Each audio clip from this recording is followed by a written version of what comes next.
For 13 years, Linda had been the invisible force keeping her Ohio construction firm running smoothly. At 61, she knew every detail, where the extra pens hid, who took their coffee black, and how to make sure every invoice was paid on time. After losing her husband, routine had become her comfort. She never expected that to change, until he walked back into her life. The moment, everything shifted. It was just another Thursday when Linda overheard laughter near the lobby. Her boss, Mr. Hill, was introducing someone to the team. "Come on in, Tyler, let me introduce you to the crew." Tyler Hill, his son. The last time she'd seen him, he was a lanky college kid helping out in the archives. But the man standing in front of her now was different, taller, broader, with a quiet confidence that filled the room. When their eyes met, there was a pause. A spark. "Linda, right? I remembered you." His voice was warm, his gaze lingering just a second too long. She laughed nervously, brushing her hands on her slacks. "You were just a teenager last time I saw you."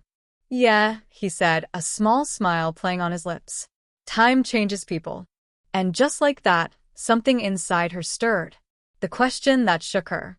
Over the next few days, Tyler was everywhere, asking about projects, taking notes, always stopping by her desk with a thoughtful question. Then, one evening as she packed up, he caught her in the hallway. "Can I ask you something?" He stepped closer. "Are you happy here?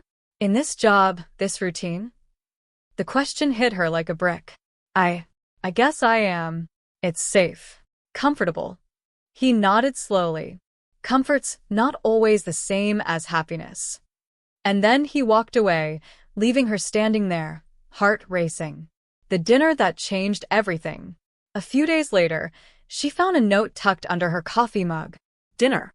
Just to talk." "You picked the place." Tyler. She chose a quiet bistro, one she hadn't visited since her husband was alive.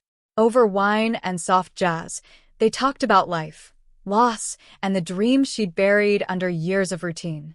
"There's something about you," he admitted, voice low. "You carry yourself like someone who's been through hell and still knows how to be kind. I don't meet many people like that." Her breath caught. It had been years since anyone had looked at her like that, like she was more than just the office manager, more than just a widow. The unexpected turning point. Weeks passed in a blur of quiet conversations, lingering glances, and a growing connection neither could ignore. Then, one evening, he left a small lavender plant on her desk. "For something living," he said softly.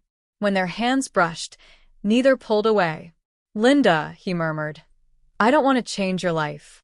I just want to be part of it, if you'll let me." Tears pricked her eyes, not from sadness, but from the startling realization that maybe, just maybe, her story wasn't over yet. The beginning of something new. As she drove home that night, the lavender beside her, she felt something she hadn't in years. Hope. Not the fragile kind, but the kind that grows slowly, steadily, like a flower finally reaching the sun. And maybe this was only the beginning.